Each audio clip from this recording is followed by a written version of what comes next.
నమస్తే, నేను మీ హరిత. అమెరికా 47వ అధ్యక్షుడిగా ట్రంప్ నియమితులయ్యారు. ట్రంప్ విజయానికి లా ఆఫ్ అట్రాక్షన్ కి సంబంధం ఉందా? ఉంది అంటున్నారు result oriented law of attraction coach విశ్వం విజయ్. అది ఎలాగో తెలుసుకుందాం. నమస్తే విజయ్ గారు. నమస్కారం అండి హరిత గారు. ట్రంప్ భారీ మెజార్టీతో గెలుపొందారు. ట్రంప్ విజయానికి లా ఆఫ్ అట్రాక్షన్ కి సంబంధం ఉంది అంటున్నారు. అది ఎలాగా? ధర్మో రక్షిత రక్షిత యద్భావం తద్భవం. అవునండి.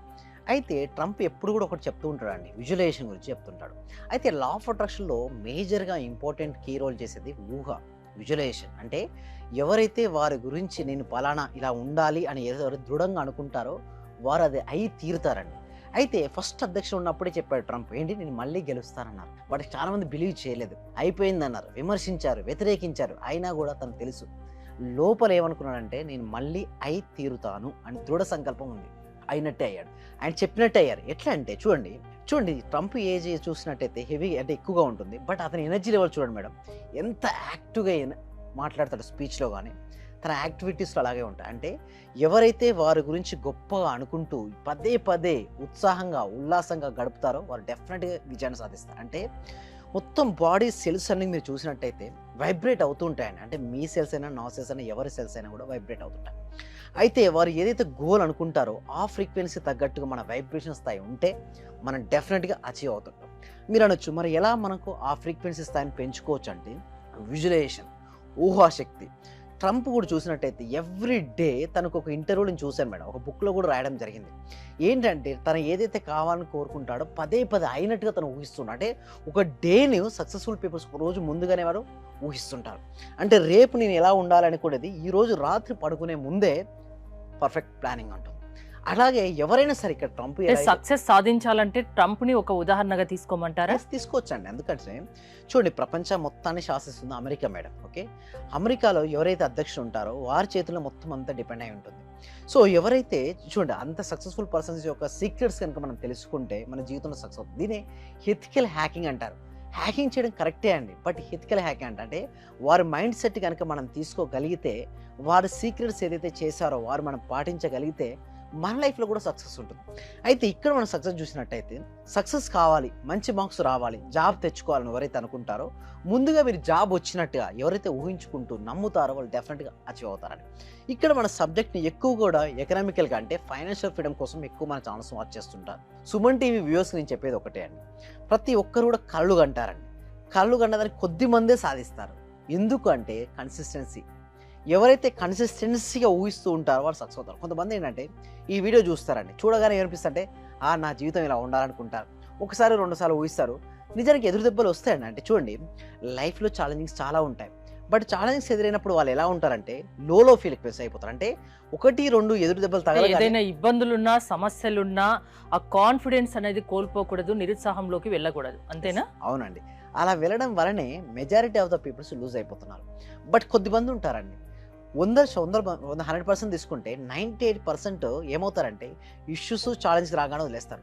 లా ఆఫ్ అట్రాక్షన్ కూడా రాగానే ఒక కమిట్మెంట్ కమాండింగ్ ఇచ్చేసి వదిలేస్తారు. బట్ 2% అలా ఉండారండి. ఎలా ఉంటారంటే ఏది ఏమైనప్పటికీ నా సక్సెస్కైనా నా ఫెయిల్యూర్కైనా నేనే రెస్పాన్సిబిలిటీ అని ఆలోచిస్తూ వాళ్ళని నిరంతరం మెరుగుపరుచుకుంటారు. మిగతా 98% ఏం చేస్తారంటే బ్లేమింగ్ ద అదర్స్ అండి. నేను మార్క్స్ రాలేదు ఎందుకంటే నాకు ఎవరైతే చెప్పారో లెసన్ చెప్పారో ఆ టీచర్ సరిగ్గా చెప్పలేదు, క్వశ్చన్ పేపర్ రాంగ్ ఇచ్చారు, ఒకవేళ ఆర్థికంగా బలంగా కాకపోతే నాకు పక్కన బిజినెస్ నన్ను మోసం చేశాడు. సో ఈజీ అండి, అంటే బ్లేమింగ్ ద అదర్స్ చేసుకుంటూ ఈజీగా వాళ్ళని వాళ్ళు కాపాడుకోవడం కోసం ఇతరులు నిందిస్తూ ఉంటారు. బట్ అలా నిందించిన వాళ్ళు ఎప్పుడూ సక్సెస్ కారండి. ఎవరికైనా ఒకరికి ఒక ఎగ్జాంపుల్ చెప్పండి, అతి పెద్ద సమస్యలో ఇరుక్కున్నారు, లైఫ్ అండ్ డెత్ అంటారు కదా, అలాంటి ప్రాబ్లంలో ఉన్నప్పుడు ఆ మనిషి ఆలోచన విధానం ఎలా ఉండాలి? థ్యాంక్ యూ సో మచ్ అండి. అయితే మీరు అన్నట్టు లైఫ్ అండ్ డెత్ కావచ్చు, లేకపోతే లోలో ఫ్రీక్వెన్సీలో ఉండి లాట్ ఆఫ్ డెప్స్ ఉన్న వాళ్ళని మనం తీసుకోవచ్చు. వాళ్ళు ఎలా ఆలోచిస్తారు చెప్పండి, నాకు డెప్స్ ఉన్నాయి ఏం చేయాలో అర్థం అంటే డిఫెండింగ్ ఆడతారు. చూడండి గేమ్ను ఒకరేమో ఓడిపోకూడదని ఆడతారు, అదే గేమ్ను ఒకరు గెలవాలని ఆడతారు. ఇక్కడ గెలవాలి అని అంటే ఆర్థిక స్వేచ్ఛ అనేది, నాకు ఆర్థిక స్వేచ్ఛ రావాలి అనే ఆట, గెలవాలనే ఆట. నాకు అప్పులు ఉండకూడదు, నా కష్టాలు రాకూడదు, నష్టాలు రాకూడదు అనే ఆట, ఓడిపోకూడదు అని ఆట. బట్ ఇద్దరు ఆడుతున్నప్పుడు ఒకే ఆటలు ఎవరు గెలుస్తారు చెప్పండి? ఎవరైతే గెలవాలి అని ఆడతారో వాళ్ళ లైఫ్లో గెలుస్తారు. ఓడిపోకూడదు అన్నా కూడా గెలవాలన్న చూడండి. ఆరాటమే కదా. ఆరాటమే, కానీ మీనింగ్ డిఫరెంట్ అండి. మీరు గమనించండి. సపోజ్ ఒక గేమ్ ఉంది మేడం, ఓకే, ఆ గేమ్లో మీరు ఇద్దరు ఆడుతున్నారు, మీరు మీ ఫ్రెండ్ ఆడుతున్నారు. మీరు ఎలా ఆడుతున్నారంటే గెలవాలి అని అంటే కప్పు గెలవాలి అని ఆడుతున్నారు. బట్ మీ ఫ్రెండ్ ఎలా ఆడుతున్నారు, ఈ గేమ్ని ఎలాగైనా సరే ఓడిపోకూడదని డిఫెండింగ్లో ఆడుతున్నారు. చూడండి, 6 కొట్టడం వేరు, ఆడుకోవడం వేరు. ఈ అడ్డుకోవడం అంటే ఏంటంటే ఓడిపోకూడదు, ఎలాగైనా సరే మ్యాచ్ నుంచి చేజారిపోకూడదు. ఇంకొక ఎలాగైనా సరే నేను గెలవాలి. దూరం నుంచి చూసే వ్యక్తికి సమానంగా ఉన్నట్టు అనిపిస్తుంది, బట్ డెప్త్లోకి దిగితే గెలవాలన్నప్పుడు ఆరాటం. ఎస్, నేను సాధించాలి, సాధిస్తాననే నమ్మకం ఎక్కువ ఉంటుంది, కాన్ఫిడెన్స్ లెవెల్ ఎక్కువగా ఉంటుంది. ఈ వ్యక్తులు అంత కాన్ఫిడెన్స్ లెవెల్ ఉండదు. ఓడిపోకూడదు, ఎట్లాగైనా సరే కాపాడు, అలాంటి మైండ్ సెట్ నుంచి గెలవాలి అని ఆట ఆడతారు చూసారా. ప్రతి వాళ్ళు win మనిషికి ఒక ప్రాబ్లం ఉంటుంది. Yes. కొందరు ఆ ప్రాబ్లం నుంచి బయటపడడానికి ప్రయత్నిస్తారు, బయటపడతారు. కొందరు అలానే ఉంటారు. అలాంటి వాళ్ళను ఆ సమస్యల్లో నుంచి బయటపడేయగలరా మీరు? ఎగ్జాక్ట్లీ పడేస్తామని. ఎట్లా అంటే ముందు ఇచ్చోండి, ఎంతో మంది మన సెషన్స్ అటెండ్ అవుతుంటారని. నేను చెప్పేది వారికి ఒకటే, మైండ్ సెట్.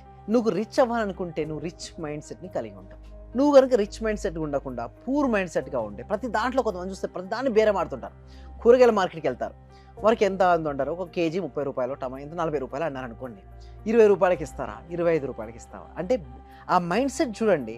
నేనేమంటానంటే ఎక్కడైతే మీరు బేరం ఆడతారో అక్కడే చూడండి. ఎవరు కూడా గోల్డ్ షాప్లోకి వెళ్ళి ఎవరు కూడా బేరం ఆడరు, ఎంత అవుతుందో అంత తీసుకుంటారు. బట్ కూరగాయల దగ్గరికి వెళ్ళి చూడండి, అంటే ఇది ఒక మైండ్ సెట్ అండి. సింపుల్గా చెప్పాలంటే ఇది ఒక game of mind set.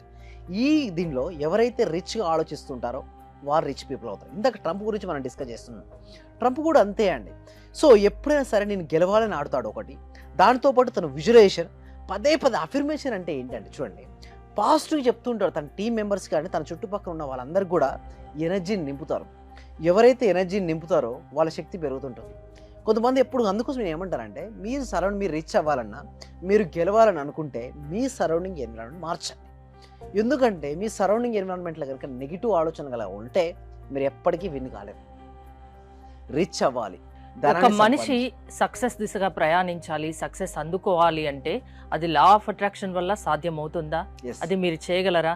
Me classes attend అవ్వాలంటే ఏంటి, ఎలా? థ్యాంక్ యూ సో మచ్ అండి. అయితే ఈ సబ్జెక్ట్ను విశ్వవ్యాప్తం చేయాలి మేడం, లోక కళ్యాణం కోసం. ఏదైతే ఇప్పుడు చూస్తే కొద్ది మంది చేతిలోనే ఈ సబ్జెక్ట్ ఉన్నది, వారే ధనవంతులుగా అవుతున్నారు, వారే రాజకీయంగా ఎదుగుతున్నారు, వారే శాసిస్తున్నారు. ఇలా ఉండకూడదు మేడం. అంటే సమానంగా వెళ్ళాలి నాలెడ్జ్ అనేది. చూడండి, అవకాశాలు సమానంగా ఉన్నప్పుడే కదా మేడం ఎవరి టాలెంట్ ఏంటో తెలిసేది. సో ఈ సబ్జెక్ట్ను విశ్వవ్యాప్తం ప్రతి ఇంటికి, ప్రతి వ్యక్తికి, ప్రతి కుటుంబానికి వెళ్ళి లా ఆఫ్ అట్రాక్షన్ గురించి అవగాహన పెంచుకొని వారిని వారు ఉన్నతంగా తీర్చిదిద్దుకొని వారే కాదు 10 మందికి ఎంప్లాయ్మెంట్ సృష్టించగలగాలి. అంటే వారికి ఒక మైండ్ సెట్ మారాలి. అలా దానికోసం ఏంటంటే ఎవ్రీ వీక్, అంటే ప్రతి వారం కూడా ఒక free advance law of attraction class webinar conduct చేస్తున్నాం. ఈ వెబినార్కి ఎన్రోల్ చేసుకోవాలంటే కామెంట్ సెక్షన్లో డిస్క్రిప్షన్ గూగుల్ ఫామ్ ఉంది, గూగుల్ ఫిల్అప్ చేయొచ్చు, లేదా డిస్ప్లే అవుతున్న నెంబర్కి కాల్ చేసి కూడా మీరు రిజిస్ట్రేషన్ చేసుకోవచ్చు. ఒకవేళ మీరు రిజిస్ట్రేషన్ చేసుకున్న తర్వాత మా టీం మెంబర్స్ మీకు వాట్సాప్ గ్రూప్ పంపిస్తారు. మీరు ఇంట్లో ఉంటూ ఆన్లైన్లో ఉంటూ ఆ గ్రూప్లో జాయిన్ అయిన తర్వాత జూమ్లో ఎక్కడికి రావాల్సిన అవసరం లేదండి. మీరు ఇంట్లోనే ఉంటూ ఎక్కడైనా సరే, మీరు అమెరికాలో ఉన్నారా, యూకేలో ఉన్నారా, ఆస్ట్రేలియా ఉన్నారా, దుబాయ్లో ఉన్నారా, ఒమన్లో ఉన్నారా, ఖతర్లో ఉన్నారా, ఎక్కడైనా ఉండండి, సౌదీలో ఉన్నారా, మీరు ఇంట్లో ఉంటూ ఆన్లైన్లో ప్రతి వారం మేము కండక్ట్ చేసే ఫ్రీ క్లాస్కి మీరు అటెండ్ అవ్వచ్చు. ఆ క్లాస్ అది నచ్చితే క్లాసెస్ కంటిన్యూ, అది నచ్చే ఫ్రీ అండి. డెమో క్లాస్ ఎప్పుడు నేను ఫ్రీగానే ఇస్తాను.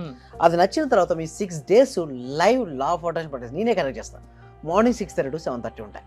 ఈ క్లాస్లో మొత్తం మీ మనీ బ్లాక్స్ ఏంటి, మీరు ఎందుకు స్ట్రక్ అయిపోతున్నారు, ఆ స్ట్రక్ అయిపోయిన వాటిని మీరు ఓవర్కమ్ చేసుకొని సక్సెస్ని ఎలా చూడాలి, ఫైనాన్షియల్ ఫ్రీడమ్ ఎలా అవ్వాలి, సో తెలుసుకోవాలంటే మాత్రం క్లాసెస్ కంపల్సరీగా అటెండ్ అవ్వాల్సి ఉంటుంది. థ్యాంక్ యూ విజయ్ గారు. ఒక మనిషి జీవితంలో సక్సెస్ సాధించాలి అనుకుంటే అది లా ఆఫ్ అట్రాక్షన్ వల్ల సాధ్యమని విశ్వం విజయ్ గారు చెప్తున్నారు.